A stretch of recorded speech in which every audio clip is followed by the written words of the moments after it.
2 години по глобалната економска криза, Меѓународниот монетарен фонд дава податок дека светската економија продолжува да се шири и проценува растеж од 4,5% во 2011 и 2012.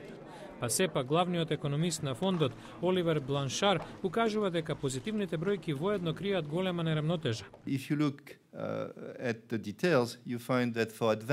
Доколку ги погледнете деталите, ќе видите дека за развиените економии предвидуваме само 2,5% за обете години, додека за земјите во развој 6,5%. Економијата во подем, Кина, предводи со раст од 9,6%, пошто следи Индија со нешто над 8%.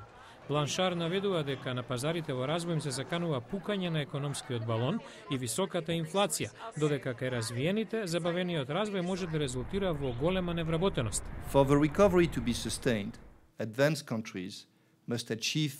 За да продолжи опоравокот, развиените економии мора да постигнат фискална консолидација. За да се одржи растежот, треба да се подпираат на се поголемата побарувачка однадвор.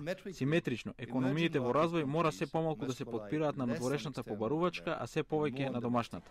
Економистите предупредуваат дека најголемите закани по глобалната економија се немирите на Блискиот Исток и наглиот скок на нафтените цени.